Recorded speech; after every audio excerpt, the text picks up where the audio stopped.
Hello, everyone. You're here with Sage Wellness Connection, and we have another webinar for you tonight.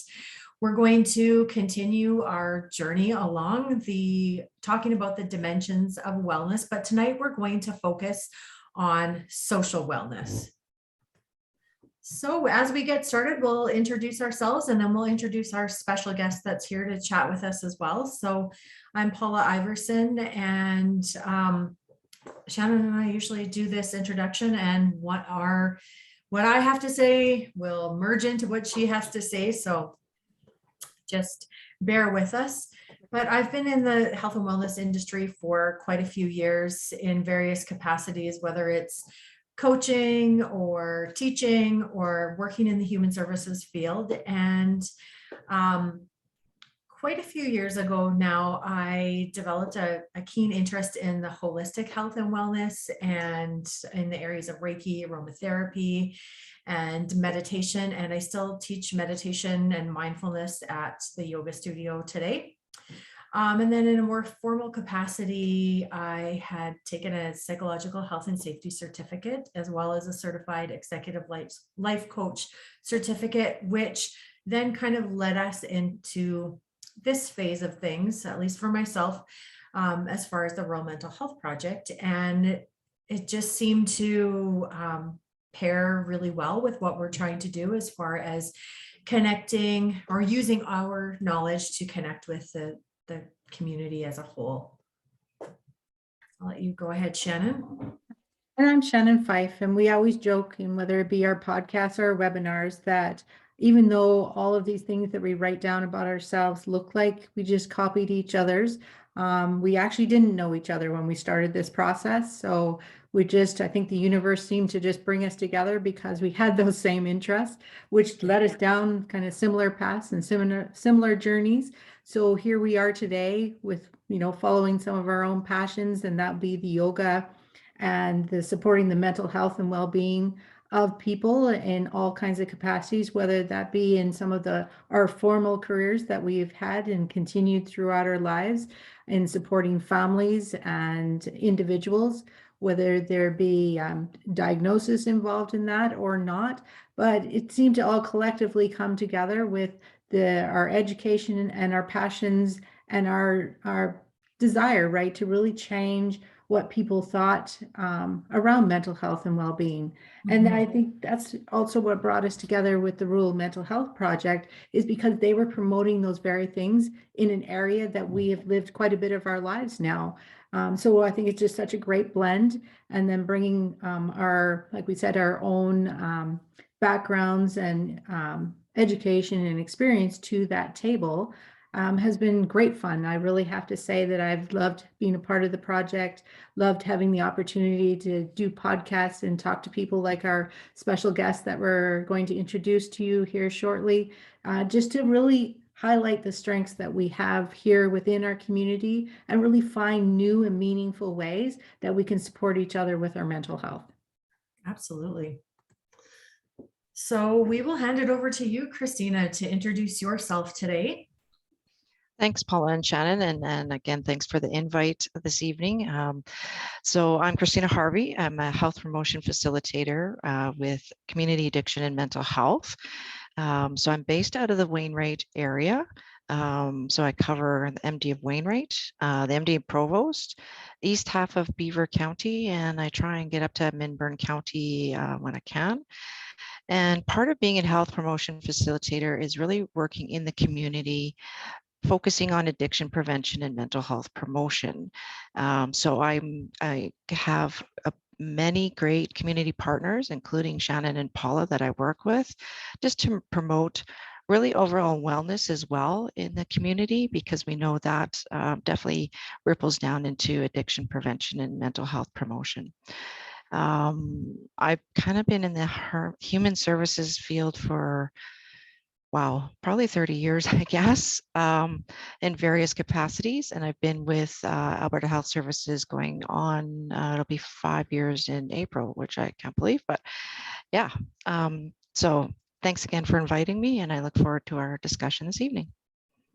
Well, we are very excited to have you, Christina. And I just wanted to highlight the fact that we've also done a podcast with Christina, just really focusing on like obviously the health promotion part around the community addiction and mental health and some of the resources that you bring to the table.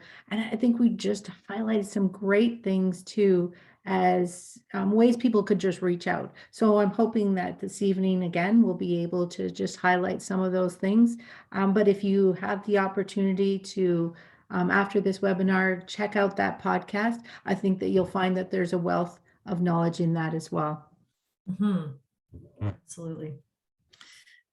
And of course, we always like to acknowledge the Canadian Mental Health Association of Alberta and the Rural Mental Health Project for sponsoring this webinar. And Shannon, I'll let you chat a little bit more about the project. For sure. I think, as I mentioned when we were just introducing ourselves, what I really loved about having the opportunity to be a part of the Rural Mental Health Project is it really aligns with our own philosophies and beliefs, but it brings back that rural focus. And often people would think, what could possibly be different if you're living in the city or living out here? And I would have to say, there are things that do align. Absolutely. We do have some similar services and all of those kind of things. But at the end of the day, it still looks a heck of a lot different if you're in a rural location and maybe you don't have access to mental health supports or you don't have transportation. We don't have buses that are going to pick you up. There's no bus stops or anything else. So we do have at least some taxis now, which is a great addition to our community for people just to get around in a transportation way. So with the Rural Mental Health Project, it's focusing about that community piece to it. And that's truly what I like about it. It's community driven. So we're looking at the communities that are impacted from our area. And we are including the MD of Wainwright as well when we talk about our area, because I think we have some similar things happening. But of course, we're always going to highlight, Irma's going to look a little bit different than their access, even what Wainwright has, and Edgerton and things like that. So do know that we're not just focusing specifically on Wainwright, but that of course is a big piece of it. And that's a piece of this project that I love, because we're going to, like we said, we're going to talk about the strengths that we have here already and highlight that. Because if you're new coming to Wainwright, and we do have quite a large military base, so we constantly have people coming and going here. So it's hard to get to know your area. And even for people that have lived here for quite some time, don't always know the services that we have. So that's the intent of this project too, is really highlight that. And we've been doing that through the podcast, and hopefully we'll be able to continue that through our webinars and things like that, just so people can start putting some faces to names. And we know that once you do that, it just makes that conversation a little bit easier to get maybe some help in the right direction. And that's where we also lead into this whole community view. We're not just looking at one specific area. We are looking at our whole community. What are those demographics? Who are the people that are living here? What areas do they have a concern? What areas do they have to bring to the table, whether that be a senior or that could be a newcomer just coming here from another country? We want to make sure that we're really incorporating all of those pieces into this project and really offering some valuable resources for everyone, no matter where they're coming from for us. And ultimately, and I think Christina could attest to this, that this is a collaborative program. Without partners such as Christina and the people that also sit on the impact committee, FCS and places like that, just to name a few, these projects would never happen. It takes a whole community, and it takes tons of people working together in order to get the information out, to do like fun projects, even Christina, like you've done, where you're just putting in the games on the different pathways for people.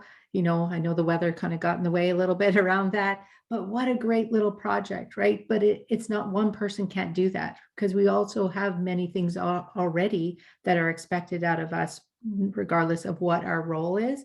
So when we have those kind of things and we can do that, that's for the whole community, but we really need to work together in order to really answer to the whole community.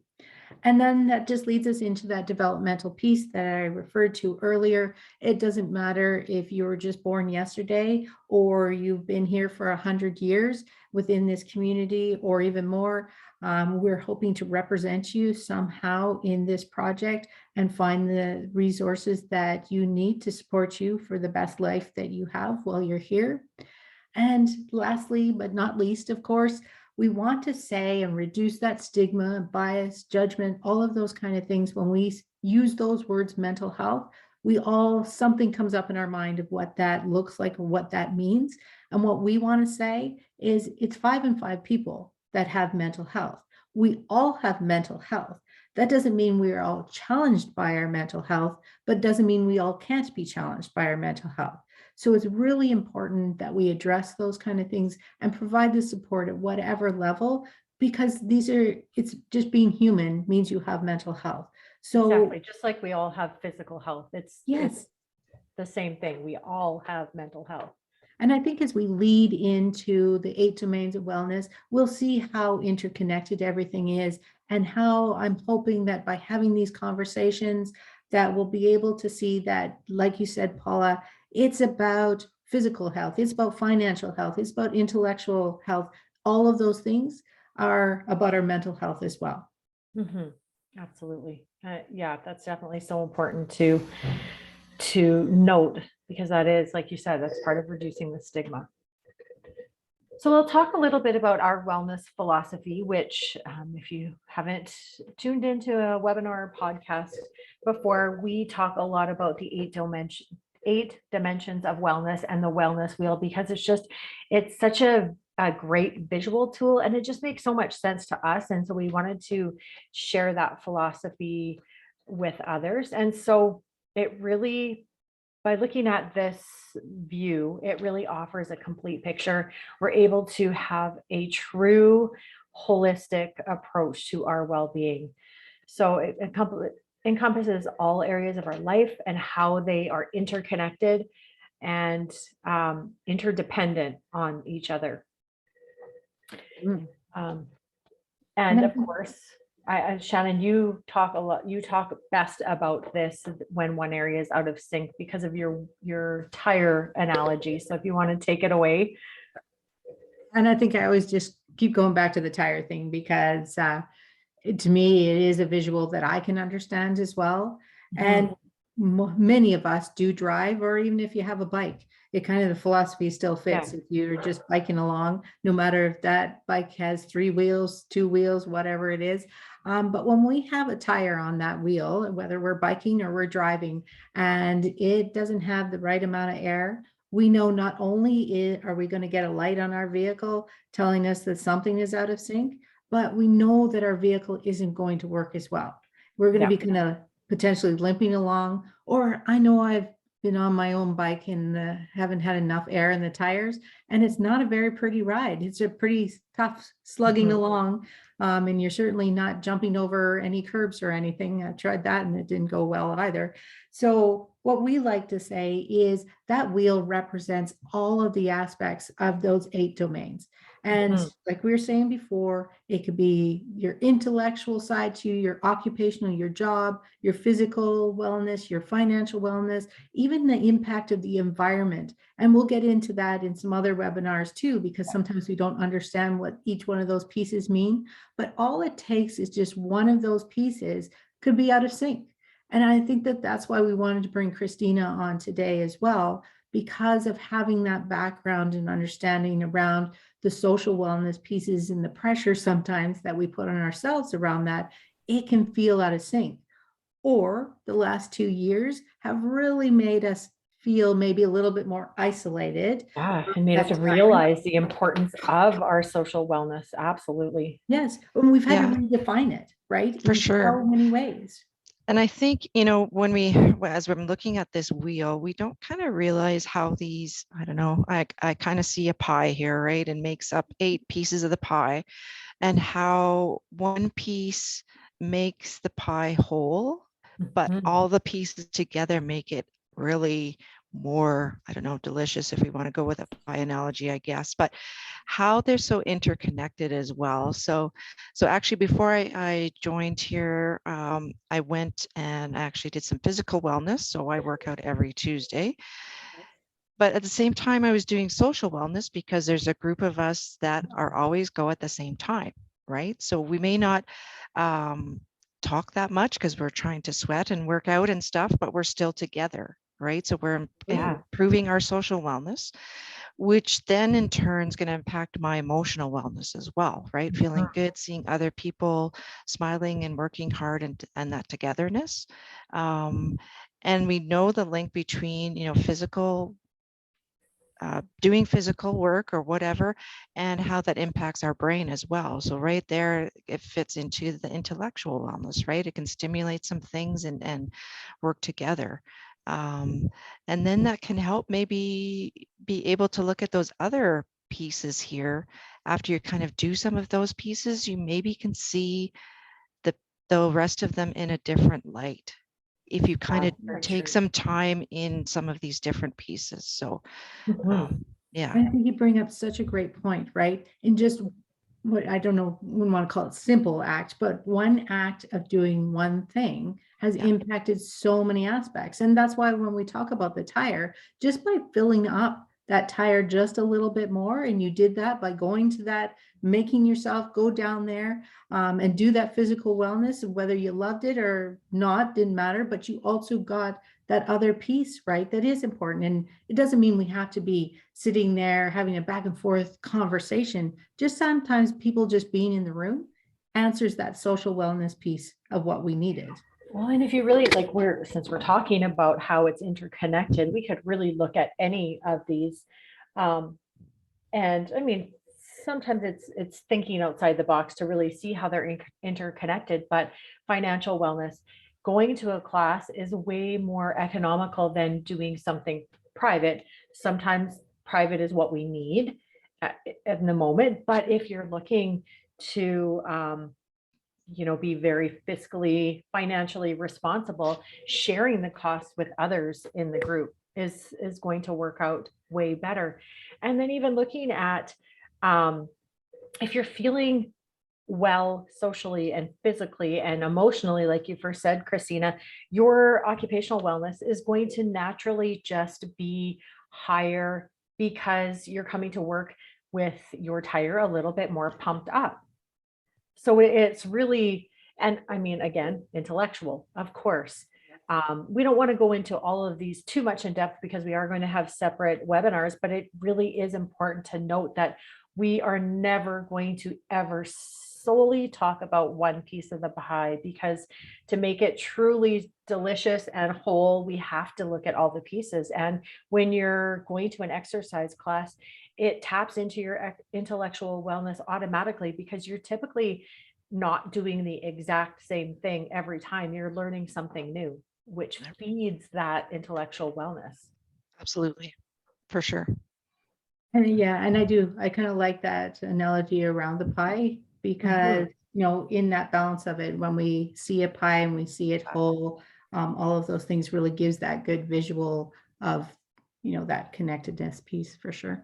Yeah, and just if you want to just really look at a pie, the satisfaction of seeing that whole pie, and it's a little more disappointing every time someone eats a piece.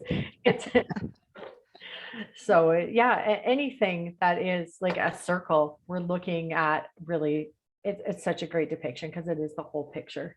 Mm-hmm. So and we can't just work on our spiritual wellness and forget about our social wellness or our emotional wellness, right? Even if we tried, it's gonna somehow be impacted. We're gonna it'll throw us out of balance. Yeah. Because I'm thinking like in so those of you who have read the book Eat, Pray, Love, I love that book. And so it makes me think of spiritual wellness. But when if you were in an ashram, really connecting to your spiritual wellness, they're not only meditating each day, they're doing acts of service, and they may be doing something that is environmental, or they may be assisting someone else in the community, or they may be doing Dharma talks and increasing that intellectual wellness, even in that very specific an ashram, they're never going to just look at the spiritual wellness because it's never just about that one thing. No.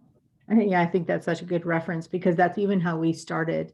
What was always having these conversations around eat, pray, love. Yeah, We even considered calling it that for a while, because of the interconnectedness piece, right? She went on a journey that it took her through all of these aspects of her life to get that in balance before she could move forward into the rest of her life.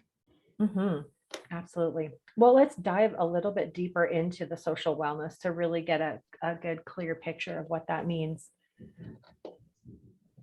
So I think, Christina, you really, just in your description of working out, really gave us a good picture of what social wellness means, but a little bit more of a textbook look at it. Social wellness helps you perform social roles effectively and comfortably, because when our social wellness isn't developed, I think we're always feeling a little bit of anxiety and feeling a little bit awkward, and we're not accessing the support network that we can access when we're working on our social wellness and aware of our social wellness. So development in this area of your life not only allows you to form healthy relationships with peers, but also secure relationships with romantic partners and family members, coworkers, all of that. I think that's such a good point to highlight that as well, right? Sometimes we get focused. Social almost sounds it has nothing to do with that closer, maybe more intimate type relationship, but it's both, right? Once again, having one doesn't mean you can't have the other, or there's got to be that balance and there has to be that learning. But honestly, relationships are relationships no matter what. So until we can make them positive, you're going to struggle in all areas of that. Well, and I think sometimes the way we operate in a social situation with our peers. So if you're okay with me using your example, Christina. So when Christina is working out with her peers, and I guess for lack of a better word, maybe you're on your best behavior. And sometimes we're not always at our best with the people that are closest to us. It doesn't mean we shouldn't be at our best, but sometimes I think we just, because we're so comfortable. But having those social relationships and learning a little bit more give and take, learning to allow someone to talk and we listen, or just being a little bit more respectful and almost like, what's it called, Shannon, when you're learning to play side by side, when a child is learning Or parallel play, but you're learning to kind of be in that space equally. And sometimes with more intimate relationships, we're a little more self-serving in a way. Maybe not necessarily, maybe that's the wrong word, but we're not always on our best behavior. And so that's the key. it really is. And so I think developing other social relationships remind us how we can be, and how like that, where it says perform social roles effectively, that's really, it's more effective to be in a give and take. And I think when we're working on ourselves and we're actively thinking about things like that, we can then take that home to our intimate relationship and have some conversations around, okay, this isn't working. What can we do differently? And you're remembering the feeling of the easiness when you're in that parallel kind of relationship with your peers. And maybe that's what you want to strive for in an intimate relationship, if that makes sense. You bring up a really good point, right? Let's back up the bus a little bit here and look at where you were at in your childhood, right? There's so many expectations that kids just automatically just learn things. They just come up with it, that they don't need to be taught, especially when it comes to play. But play needs to be taught just as much, because that's how we create social connection. And often kids get left in that only parallel play piece and don't learn to negotiate well at a very young age. So that's where it begins. So the more we can back up and look to the childhoods, or if we have children in our lives that we can be a model for, teaching that piece will just serve them so well when we look to the social wellness piece down the road, whether it be in that more romantic type partnership or just in a peer relationship or a family relationship, is teaching the negotiation of what it takes to not just parallel play and be beside each other, but learn how to play with each other in a respectful way.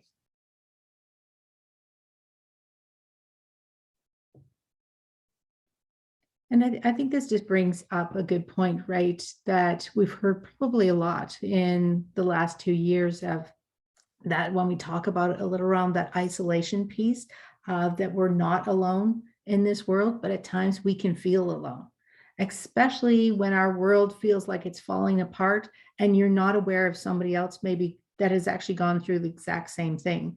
And that's what we're really hoping, that when we're starting to create connections for people, like through this project, that will be something that people will be able to, whether that be in a more clinical sense, to get that support and determine why it is they feel, so alone or so disconnected, so that they can work on those social wellness pieces and know that there's other people that maybe have felt the same.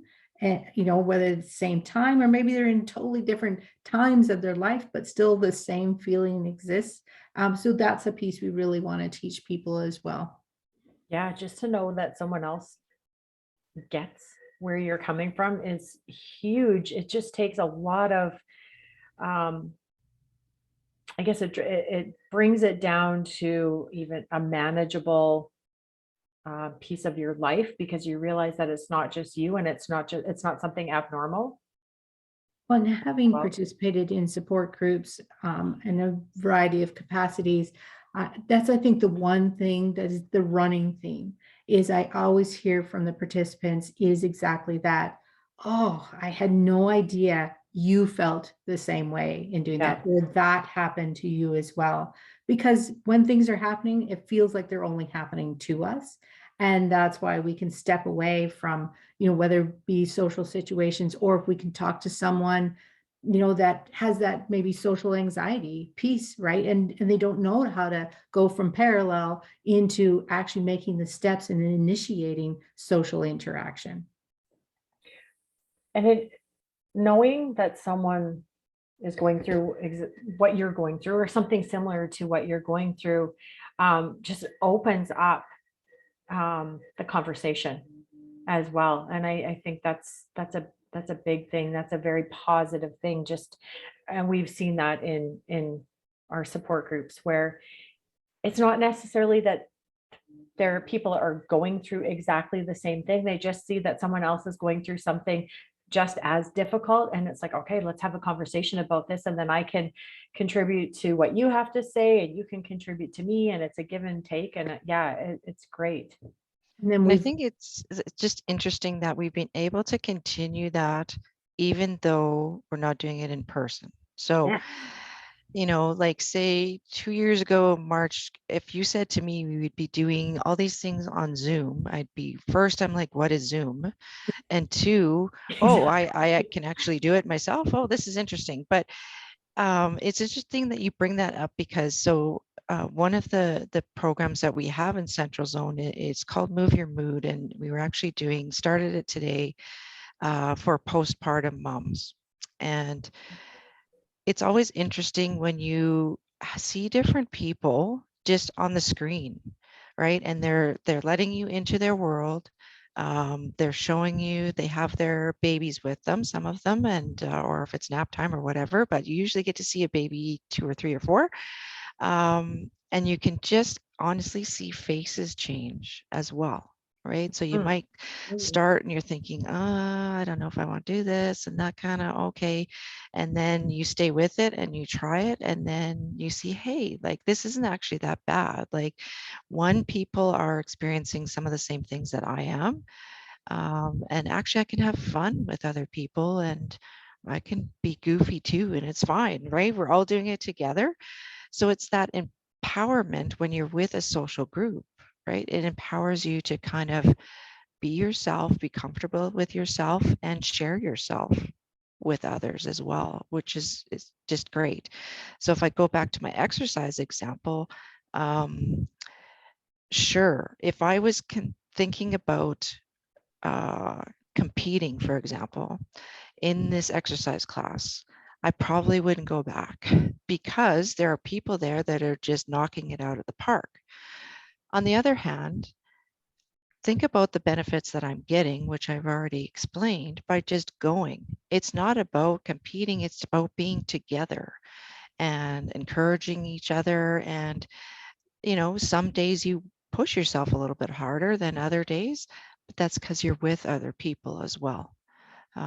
So it's interesting to think about all of those different parts of being social as in a group, or even smaller groups, whatever that looks like, but what that gives back to you when you do.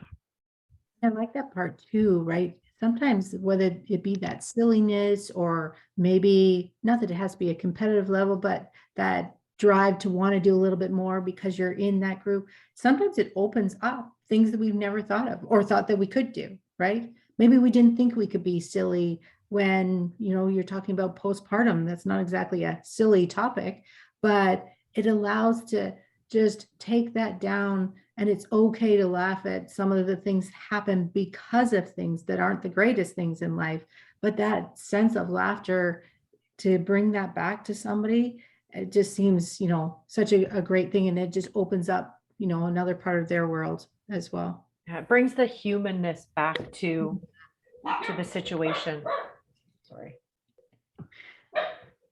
Well, we just know, see, the dogs are very sociable too. They just want to join in. Yes. Yeah, exactly. That's funny. I was at in a workshop not that long ago, and this lady was always apologizing for her cat because the cat had to be part of the whole scene, right? And so, once in a while you see the cat and all that stuff, and it's just funny that has been part of our world too in the last couple of years, right? Which is great. Yeah. Yes, our animals have definitely loved their socialization. That has increased as people have been working at home. You're just Sure. making sure they're all heard too, just like all of us want to be. Absolutely. That's right. Well, let's take a little bit of a personal reflection. And as we go through this, maybe think about how it relates to your own situation, and the three of us can have a bit of a conversation about it as well. And am I patient, compassionate, and understanding? And this is huge because sometimes we walk around in our lives with, it's natural to walk around with our own agendas on the table, our own agendas in our mind. And we come up naturally with obstacles. We have to deal, especially in the human services and in your field, Christina, with dealing specifically in the addiction and mental health field. We have to be open just to be patient, be there, hold space, and really try to understand where others are coming from. I think, that brings up, I think, two thoughts for myself as well, right? Because when we're in the middle of something, even if we're still the outside person supporting it, we don't have any actual connections, like they're not family or things like that.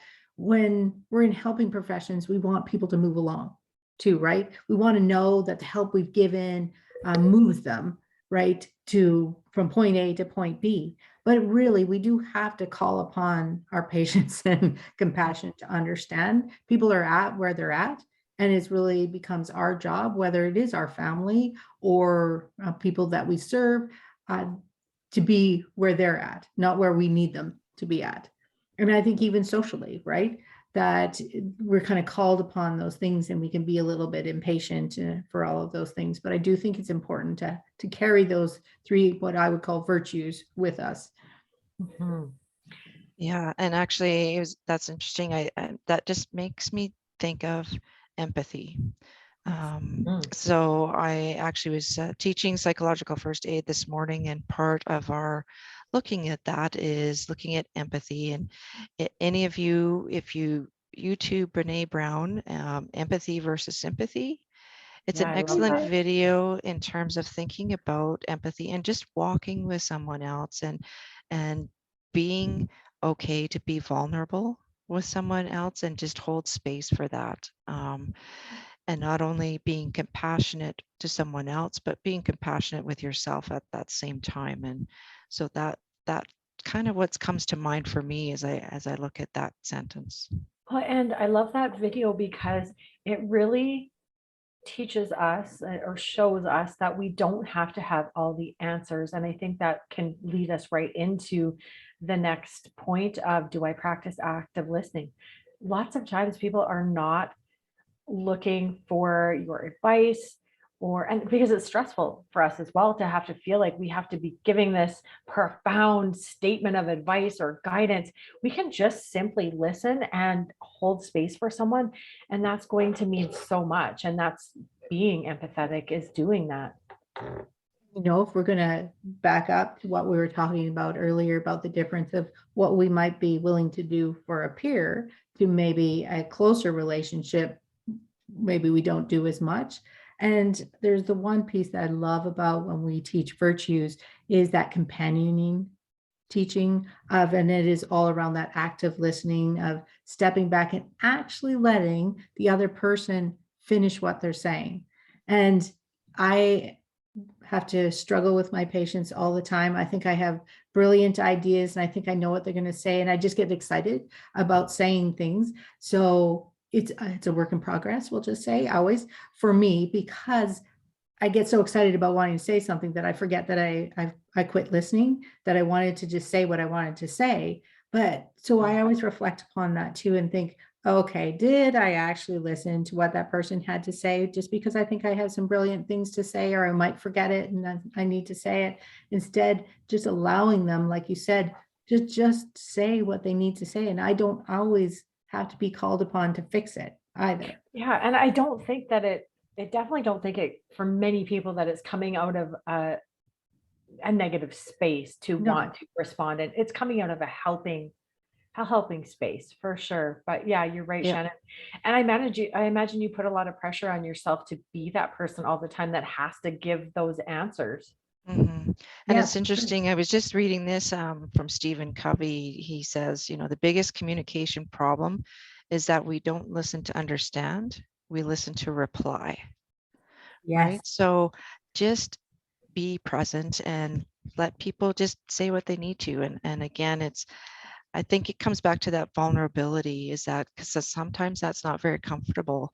And so we just kind of want to, as Brene Brown calls it, silver lining it, in terms of just let's make it all better and then it'll go away and we can move on. And sometimes we just need to sit with that vulnerability and just let that happen.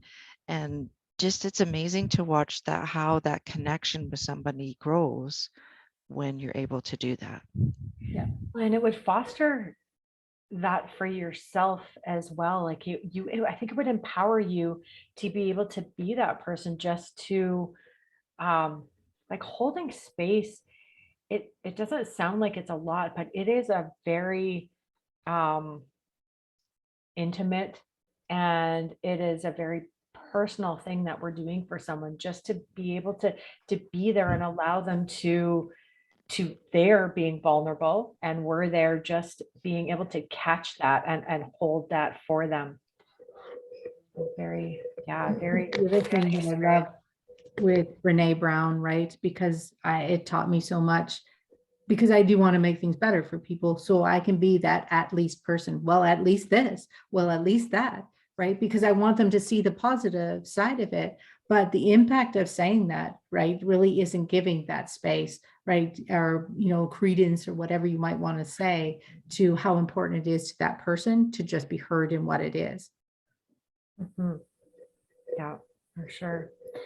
And our next point, do I engage in healthy conflict resolution? I think this is tough for a lot of people, because talking about childhood experiences like you were, Shannon, many of us don't grow up learning how to engage in healthy conflicts. So true. So then we're adults in situations now trying to figure this out, and we're all coming at these situations with our own stuff. So it's difficult. And I think it goes back to, again, the kids have taught me so much in teaching them just around the play piece. When you have that parallel play, you have to negotiate, and sometimes you have to resolve a conflict, and you're not always going to like the resolution. So how do we manage that emotion as well? Because these to me are vital things when we're talking social connection, right? You have to be able to negotiate that. You're not going to have friends if you're just always getting your way, or you're not going to. You're always letting them get their way. Yes, I was just going to say, Mm, or vice sure. versa, right? Is they're always getting their way. It has to be that healthy balance, and learning that and taking that into adulthood. Like you said, if we hadn't been taught it, it's tough slugging for a while when we now have brought into that maybe more intimate relationship or just friend relationship, and we either feel one side or the other about that. So, it's taking those steps back and just redoing what we missed in childhood and learning those negotiation pieces. And that becomes that healthy conflict, but knowing we're not always going to get our way too, and accepting that grace. Yeah, exactly. And I think the emotional, as I'm listening to what you're saying, I'm thinking about, for myself, my emotional wellness really comes into play with conflict resolution. And sometimes I'm triggered when I have a conflict, and obviously triggers, we don't always know what our triggers are. And so then we react in ways that we don't realize that we're going to act or react. And so it's really important to learn healthy communication strategies and styles, and work on improving that. And it just speaks to that interconnected piece, right? That we have to understand our emotions, right? How we felt in that, in that conflict, how we felt, because often because of our emotions, we are reacting. We have people that react out, and it may appear aggressive or extremely assertive, if we want to say it nicer, but that might just be a style that they were taught. Is not meant to be harmful or mean. But then, we all have to learn those pieces and then manage our emotions around that to maintain that social connection. And I think part of it too, and this is always, I think, developing as we learn different ways to connect, I think, interdependently, or depending on what kind of relationship it is. It's just being able to share with each other honestly, right? And sometimes we're like, oh, I can't go there because they're not gonna agree. And it's not about agreeing or disagreeing. It's about sharing and trying to understand and hear from each other. So I definitely can be an avoidance queen depending on what relationship it is. Yeah. So I think that's important to think about too, is that how am I fostering this relationship if I'm not willing to kind of share and be part of that as well? So kind of just thinking about that. And sharing doesn't mean, I think, if I'm understanding in the context that you're talking about, Christina, sharing in a social context doesn't necessarily mean that we're divulging information or expecting others. It's that if you're saying something that strikes a nerve in me, that maybe I'm open to be able to say, oh, okay, wait a minute. No, that's not right. Or that, like, really expressing that, okay, maybe it's, oh, that really hurt my feelings, if we're going to look at it kind of that way. And then you're able to say, oh, I didn't mean it that way. And then you reframe, or however, right? It's a back and forth conversation, open and honestly. For sure. And I think, I tend to definitely try and do that quicker, I guess, in professional relationships. Sometimes it's harder in personal relationships, Sure. right? Just because all of the different feelings and thoughts that go with that. So again, it's deciding which way to go with it and being okay with agreeing to disagree or whatever that might be. Yeah. And sorry, Shannon, were you going to say something? No, go ahead.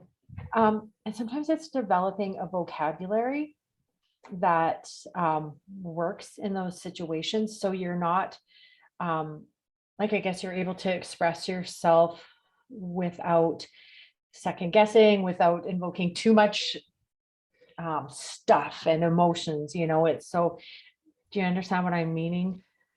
Yeah, I do. And that almost comes to me as like that healthy piece is almost like planning as well as Yeah. like, right? So gathering all those thoughts, and yes, for sure, as soon as maybe it hits the fan, so to speak, your emotions might be right up here. Maybe that's probably not the best time to address it, right? If we're trying to do it in more healthy, connected way, respectful way. So maybe it's taking that time and just working through it ourselves, and maybe coming up with a plan to try and resolve this conflict in a healthier way, for sure. Well, and I think, Christina, that leads right into, like, as we were saying on here, but about being aware of our own strengths and our limitations, right?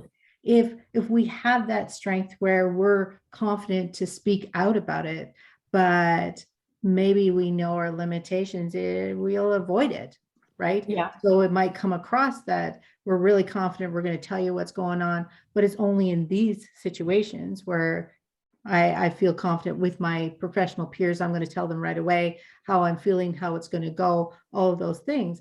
But my limitation is when I get more personal and I have more emotion involved in it, then maybe I'm not willing to say it quite the same way. So it's really good, whatever it is that resonates with you, is just stepping back and allowing yourself the time to understand we all have strengths, we all have limitations, we all have an opportunity to work on them, but it's a work in progress. It's not an immediate, oh, I know now, I'll be better kind of thing.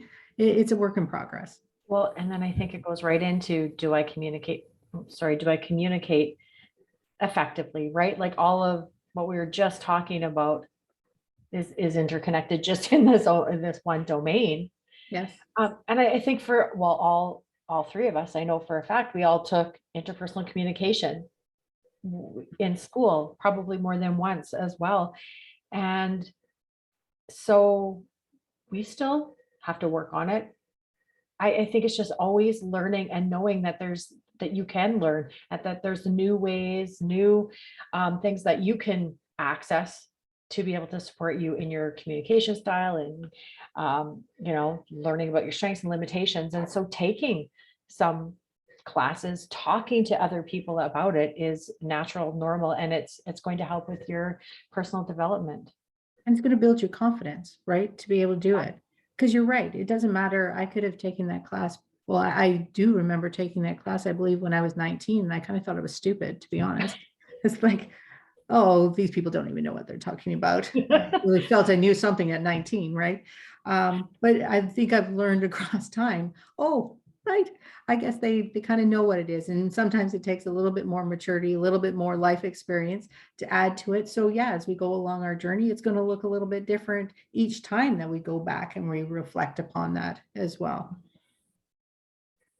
Yes. And I do like the fact, though, that when we're on this journey, since we're on a journey here, it seems, of reflection and really evaluating maybe what it is that is getting in our way. Like if we're feeling that our tire is not pumped up in that social wellness domain, it's also taking an assessment of ourselves. Are we engaging ourselves in a community? Are we opening ourselves up? Like I think we had a great conversation last night with a person that is new to Wainwright, military as well.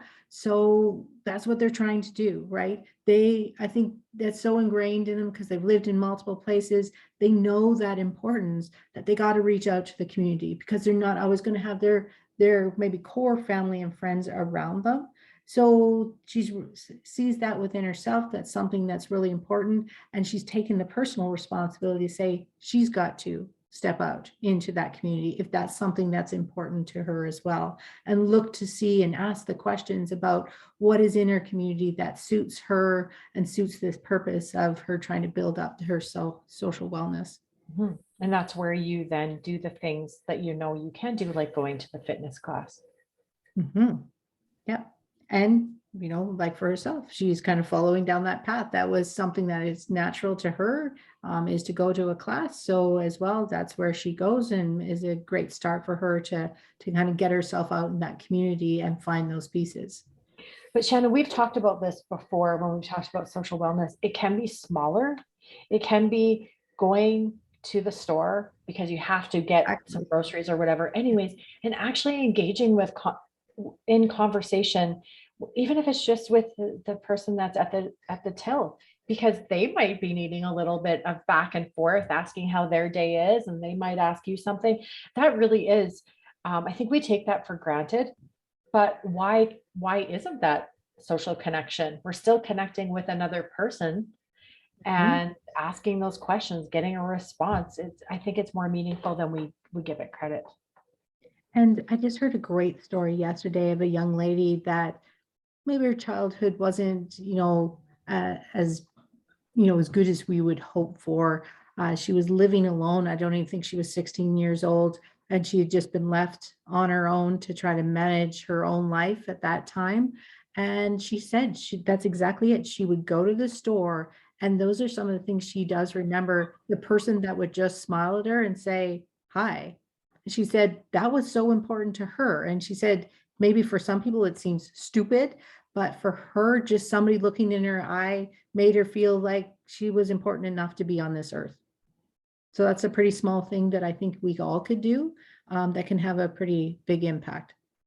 Yeah, and it's quick, right? So that made me think of like when I'm picking up the mail and somebody else is there, is like, oh, there's so many flyers, or geez, there's no checks in here. Where's it's all bills, or whatever, or the weather or whatever, right? But it's quick, it's fast, and yeah, and there's so much actually that can come out of that, that it can kind of lift you up, and it's a positive thing that can happen during the day for just a 2-minute quick little conversation.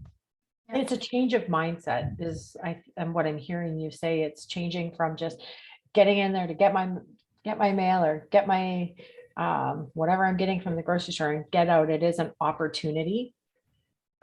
Last week I was at the grocery store, and a past coworker was there, and she was saying that sometimes she's a homebody, likes to be a homebody. She knew that she needed to get out, even just to get a bit of fresh air, get out of her environment of her home and get out. And so we stood at the store, and we probably talked for about 5 minutes. And later on, I saw her standing and talking to someone else. And so she really went to the store with a mindset of, I need to get out. I need to do this for my wellness. And she made the effort to do that. She didn't just, because you can go to the store and really almost become invisible with your cart going. That's right, for sure.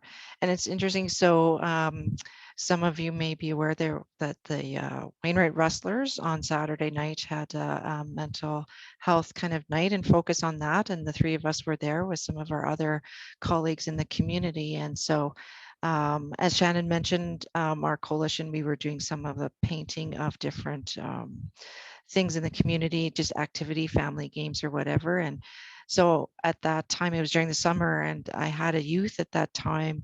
He kind of was in the general area, and he ended up joining me for the day. Well, that youth was there Saturday night, and I'm just sitting there kind of working on my rink burger, and he just came and sat down with his friend and started chatting. And it's like, it doesn't take that much for that kind of thing to happen if you just try and just engage with people and just chat a bit or involve them in things or whatever that looks like, and find those connections.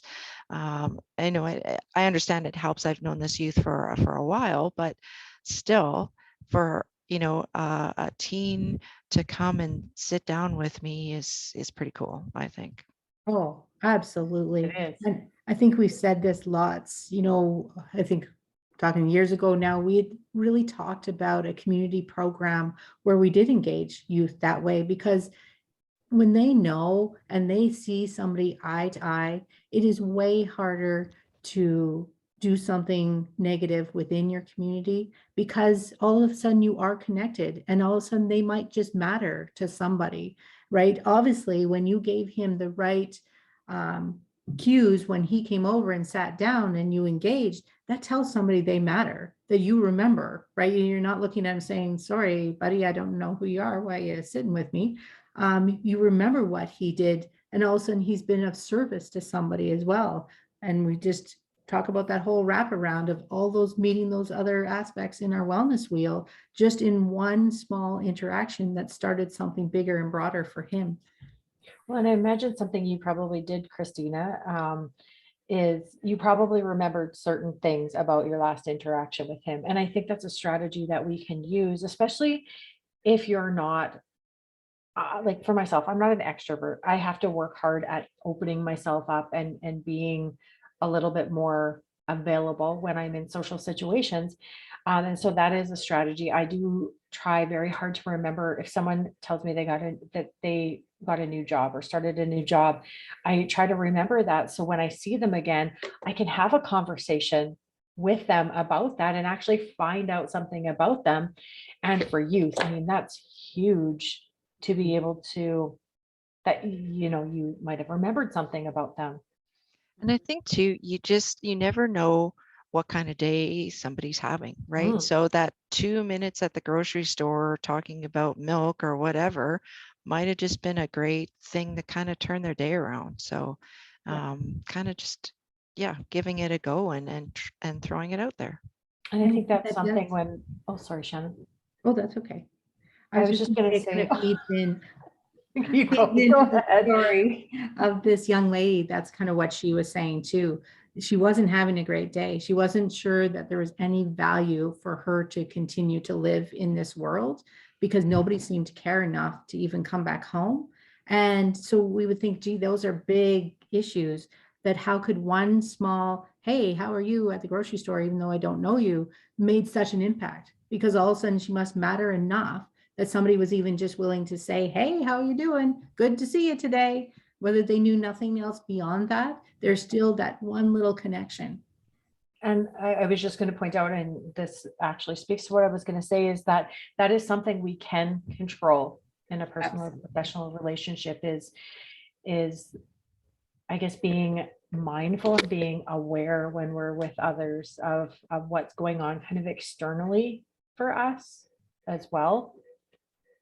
And I think we've heard lots, right, about also, when we talk about trauma informed and things like that, I know, we've offered courses kind of in this area as well, and it's well worth taking because it does broaden your mind around understanding that just because you see somebody who maybe looks angry walking by you or is maybe even acting a little erratic, whatever it might be, or just not interacting with you, could have to do with something completely nothing that you can see.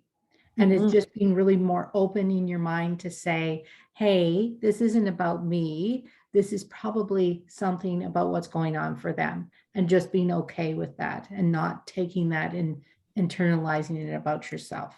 Well, have you ever been at the store and you see someone that you know, and maybe they're not close to you, but in a distance where you know that they see you or you see them and they don't say hi, and then you walk away thinking, I didn't say hi. Well, I've had to really look at myself. Did you say hi? Did you make eye contact? Did you engage? And so I've started to do that, really purposefully engaging. And it takes no time to smile and wave and say hi or smile anymore. Crinkle your eyes with a mask on. Yeah. Right. But wave or, say hi. And because like you said, Shannon, I had to really come to that realization that it's probably not about me. It's probably what's going on with them. Just like the fact that maybe I wasn't the one saying hi first was about me. Yeah. And I think taking time to acknowledge how people are doing as well. So going back to the grocery store, there was one night where there was a mom who was struggling with their child. And so she was doing self-checkout, and, the child was having a temper tantrum. And she was handling it so well. I was just so impressed with her in terms of she kept doing her groceries and not, buying into that temper tantrum and just continuing on. And as she wrapped up, I'm like, as I was watching her, I'm like, oh, should I tell her? Oh, I don't know. Should I? Yeah, well, if I was her, boy, that would be nice if somebody said that to me. So I'm like, I'm doing it. So I just, as she was kind of passing by me, I said, I can't remember totally what I said, but something to the fact of, I appreciate, or I really recognize how well you handled that situation. Like, way to go. So if you can offer that of yourself as well, I've never seen this person ever, but that doesn't matter, right? It's that social connection and that social wellness. Not only did you maybe pick up somebody else, but for me, I was proud that I did that, right? Yes. And that improved my social wellness, which all goes back into emotional wellness and etc. Right? Yeah, that's really interesting. Yeah, there's those missed opportunities because we're a little leery. Sometimes it's just taking that leap. Yeah, and if it doesn't go well, it doesn't go well. That's okay, right? As you said, Shannon, maybe they've got other things on the go and whatever. But hey, you tried, so it's good. And I think that's such a great point, right? It doesn't always have to be this beautiful picture with, oh, thank you so much for acknowledging me. No, they might have just looked at you like, okay, because they're upset with their child, right? And they're feeling maybe embarrassed, whatever it is. But then we have to acknowledge on your side, it does take confidence. It takes courage to just step outside of yourself a little and just want to acknowledge that for somebody else, because maybe you have experienced exactly the same thing. And you know that feeling when you think everybody's looking at you and judging you for what you're doing or not doing in that. Your temperature starts to raise. Oh, yeah. Ears are buzzing. Yeah. So that's huge. That's awesome.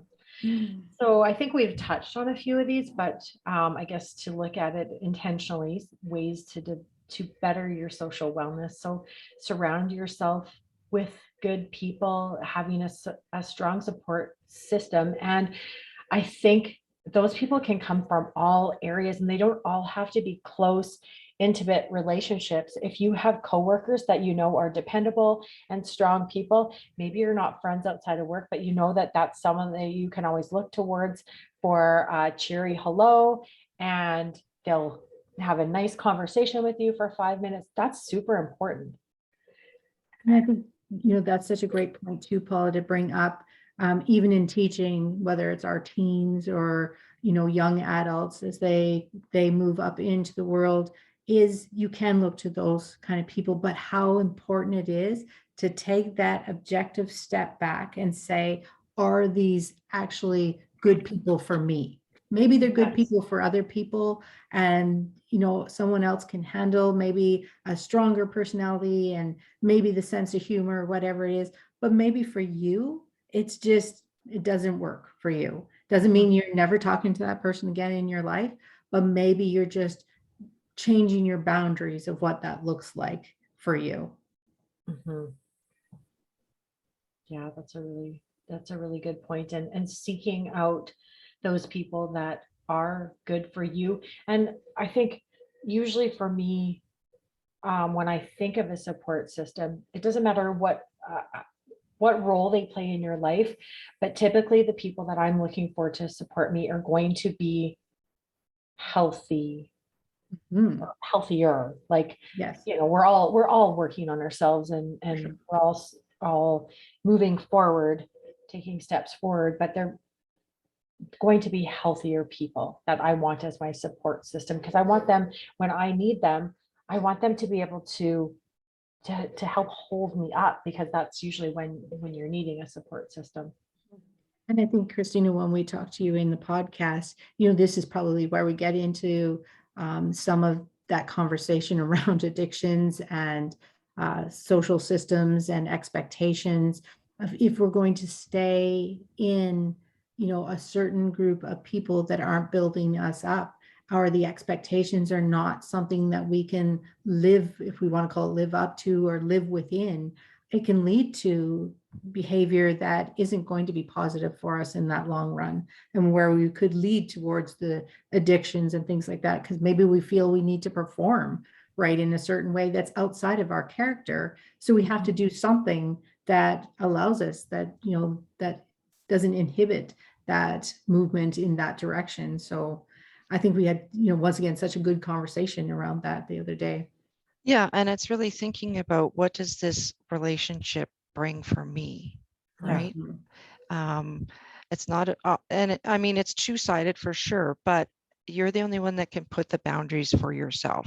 So you have to really look at that. And sometimes, I mean, people change, our circumstances change, and maybe sometimes our relationships have to change too. And that's okay. Because you have to find those people that you determine are good for you. And sometimes we can feel sad about that, or disappointed, and that's understandable, but it's also being honest with yourself too, and creating those support systems for yourself. Yeah. And I think support systems, it's good to note that a support system can have professionals in it as well. It can have a mental health therapist, a counselor, a pastor, and that's really important. That, I think, just rounds out that support system very well. Absolutely. Yeah. And I think our next point about practicing, we talk lots about self-kindness, because I think we really have been trying to, I guess, make that distinction between self-care activities and self-kindness, because I think we have, kind of some biases around what self-care should be. And not to make a joke about a bubble bath, because I think that's awesome if that's something you need and you love, but that's also not going to necessarily fix everything. If you're not just being kind to yourself, whether that being allowing yourself to create those boundaries, to bring good people around you that are going to build you up. And that is a kindness to yourself, whether it doesn't maybe feel it always at the time, but we're just talking something broader than just the small activities that you can do. It's in the thinking around what is bringing kindness to me, that is going to take care of myself, and what are the things I need in life, what are the people that I need in my life, and then of course add in the activities that allow you, whether it's reading, and making it okay for yourself that it is okay to not do something. Reading is as productive. This is a lesson for myself, really. I'm just speaking this out loud. That it's okay, right, to do those kind of things. You don't have to produce something always. Well, I almost think this, now that I'm rereading this, I think that the practice self-kindness could have been at the top of this entire slide, because everything else underneath it is really ways of practicing self-kindness, having a good support system, and having self-care activities in your life is one component. Being compassionate to yourself. If you make a mistake, okay, then just pick yourself up and figure out how to take the next step. Developing a healthy routine is part of self-kindness. So it really should have been at the top. And I think just the way you're reframing it makes me look at that differently, Shannon. And I think it's define it again. Self is part of self-care. So define it for yourself, right? Yeah. So if, and I think it also changes day to day. So one weekend, I know, like one Saturday, my plan was, okay, so I've got my Saturday, so I'm going to get all my house cleaning done, right? That was my self-care for that day. Yeah. The next weekend, that Saturday, and it's like, you know what? I really don't feel like doing too much of anything. I'm going to do the minimal things that I need to do, but I need to maybe go for a walk or do some of that reading. So it's okay. And if you have a few of those different self-care activities that you like, then you can pick the ones that you want to for that day, and find the ones that are for you, for sure. I like And that. Yeah. yeah, and I think along with that self-compassion. So, the one Saturday, because I did all those chores and whatever, so I felt, proud and pretty good about myself. The next weekend, when I don't have that much energy, I could beat myself up pretty good about, okay, well, you should be, right? And it's like, no, like, this is where I'm at today, and that's okay. What can I do to nurture myself today? So it's just being aware of that. And I've been working a lot on self-compassion, honestly, because yeah, I can be my worst enemy when it comes to that kind of stuff, just putting so much, say, pressure or expectations or whatever without being realistic in those expectations, which is really important. Exactly. And I know as we're talking about this as well, that this looks like it is personal, that it's just about us, but it does, again, it's all interconnected. If we don't take care of ourselves, we cannot be, we're not good for anyone else. We have to look to ourselves first. So that's why we always have the self-kindness as a piece to our wellness. And I like, Christina, how you defined that, that looking to yourself piece, that is not meaning that you're just only focused on yourself and your own importance, but you are important. And if you don't feel you're important, we can't do that for other people. It's not even possible. It's just like we tend to forgive other people faster than we forgive ourselves, right? So it's just balancing, because I think in life, it is about balance. So what we're willing to give to somebody else, we've got to be willing to give to ourselves as well. Yeah, I'm sure there's a car analogy and taking care of the engine analogy Yes. that kind of goes along with this as well. But developing a healthy routine. I think the three of us have talked a little bit about our own healthy routines and the importance of that, and really honoring that routine, which again goes back to the self-compassion and self-kindness also. Yeah, and I think, Christina, once again, you brought up a great point. Without the self-compassion, maybe you couldn't have worked your way through the second weekend where you didn't do as much, right? Yes, you're honoring the routine of things that, yeah, we know there are things like vacuuming or whatever that have to be taken care of at some point, and which you did, but doesn't mean it has to be to this standard that that looks exactly the same all the time. As long as we have the routine, we can predict and expect things to come, but forgiving ourselves if it's not to, Superman degree all the time. It's okay just to be ordinary person degree, and defining what ordinary person looks like for you, because it could look different to somebody else. Yes, because for me, that healthy routine is really knowing my limits and knowing when to take time for myself.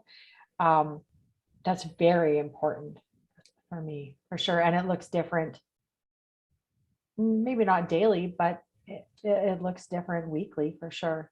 And I think, but that's what also allows us, when we go back to those social pieces, how we can be good friends, good colleagues, have good, healthy social relationships, is because we've defined these things, right? We've defined what our boundaries are. We've been compassionate with ourselves. Then we can play all and use all of those skill set when we're creating this social network for us as well. Yeah, and next are discovering hobbies and activities that we enjoy that can easily open up to become a little bit more social, involve more people, and really increase and improve our social wellness. And I think even like for my mom, she just has played some version of Scrabble, for her whole life. And now that it's online, Very, very competitive too, isn't she? Very competitive. But she connects with people all over the world now doing this. And it's really created this social network for her around Scrabble. I will never play her because I'll be out in the first round or the first second. I'm not really sure, but it's people that are similar to her that just have that similar interest in that. Once again, it works on a few different domains for herself that she feels important, like that intellectual piece, that emotional. She likes being connected with people all the time. She's a senior that would normally have been out driving everywhere, but this is a little probably maybe safer way that she's not always driving out to have that social connection piece. Well, it's our painting, Shannon. Yes. Neither Shannon or myself are people that would just sit around maybe and have coffee. Not that there's anything wrong with that. It's just that's kind of what we do a lot at work, is more stationary activities. And so we have a friend that we paint with. We'll choose activities.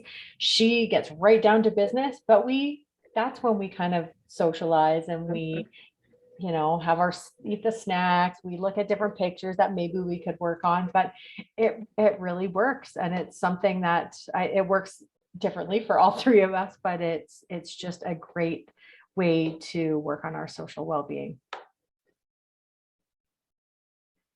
And I think our last one we've talked about, and it's just continuing to work on improving and even just taking a closer look at our communication skills, being reflective. And just because you've always done something and interacted with people in a certain way doesn't mean you can't change it and maybe try something else. And I think by reflecting on our communication styles and ways that will improve them. And once again, Christina, sorry, I keep using you and your examples, but they've been so awesome. Just even going back to that grocery store piece, right? You had to call upon your courage to do it, but you did change up what maybe wasn't natural to you always, to step out and make that social connection with somebody, just to acknowledge how well they did in that situation.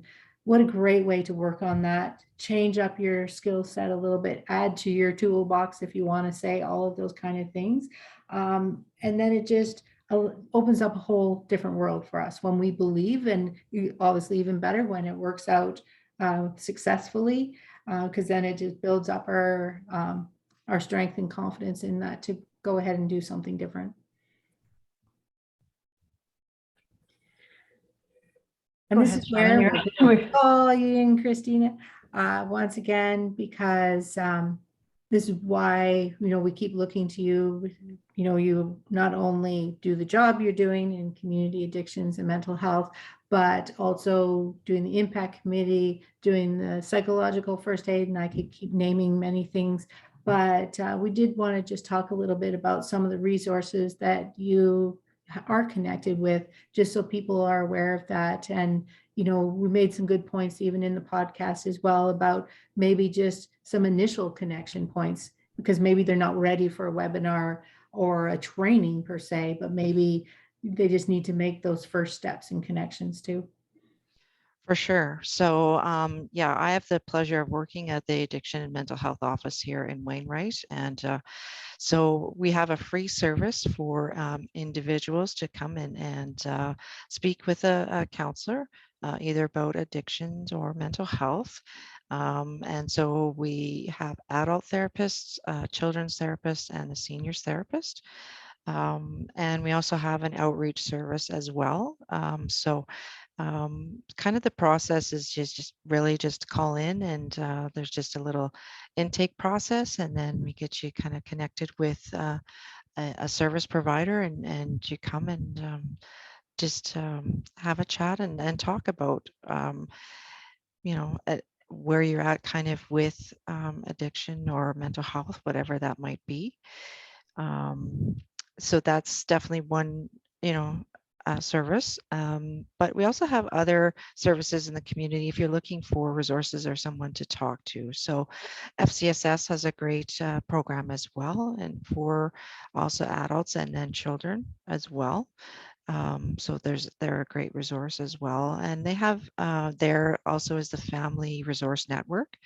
So there they have some different activities for families or for kids or for youth as well, which is a good kind of avenue for that social wellness as well, right? Just getting connected with different people that way. I would thinking of that too, the library has so many different programs and things that they offer that they're just amazing there. And so they're also a great resource as well, not only for, when you think of library, you think of books, but as I said, they have so many different activities and things that are happening there. So check them out as well. And I think it's just also, so many of us are connected on social media and stuff. So it's just kind of looking at our different places that we have here. So the town of Wainwright always has stuff up of what's happening in the community, same as Wainwright District FCSS. So there's ways to stay connected that way and just look for different avenues and things. I'm sure I'm missing quite a few, but that's kind of those kind of things when I'm thinking about social connection, that those things really come to mind. But I Centered think, on wellness, I think, is another one for school yes, age, for parents of school age children or the children themselves.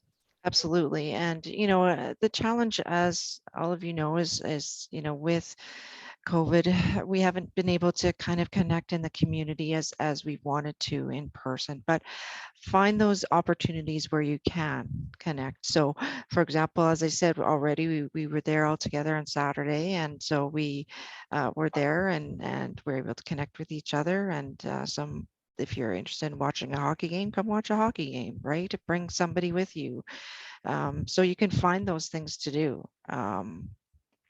They're just out there. And I think part of your social wellness is making that connection or that commitment to do it, right?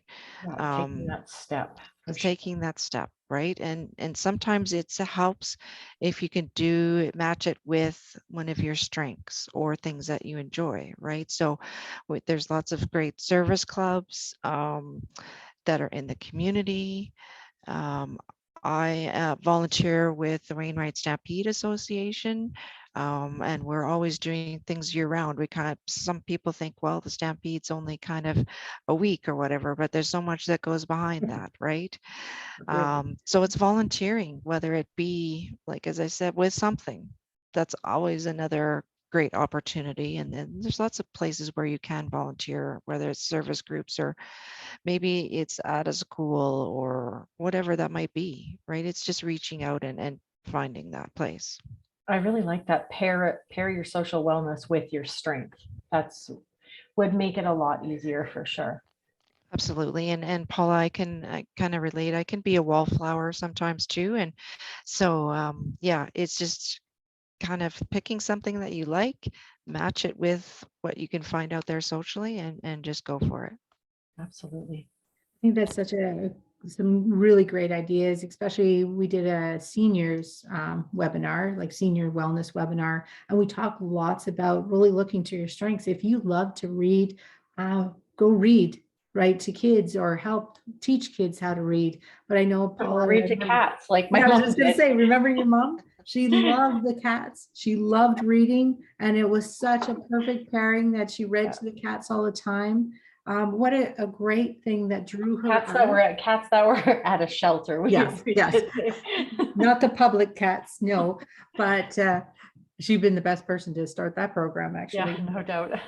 But yeah, there's just all kinds of even kind of unique things that may suit you best to get you started, just to get you connected with people, whether that's maybe, like you said, the rodeo has lots of different volunteering opportunities. It's one of, a pretty big event here. Doesn't mean you have to volunteer for all of it, but maybe there's a small piece that just gets you out to meet other people and bring you out to a pretty big event. Or we do like we have lots of winter festival stuff that we've done in the past, and I'm sure we'll do again, that even if it's in this format, it's amazing the connections you can make just volunteering in this very format. So some great, great ideas. And we just wanted to talk a little bit, because that leads us into our mental health and well-being resource hub. We are slowly collecting all the different resources that Christina has brought up, that and more, and putting them on a hub where people can access 24/7. There's no cost to using it. It's all based around the domains, so it really focuses on speaking about each one of those domains. Doesn't mean you need to understand which exact domain it works under or supports, because as we had suggested earlier, everything's interconnected anyways.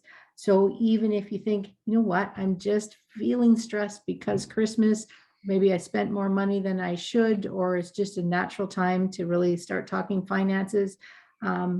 And it seems to be an easier conversation for you to get started in. Sometimes that opens the door to all those other aspects, to realize that maybe that's why we're not participating in other things, because we think it might cost us money.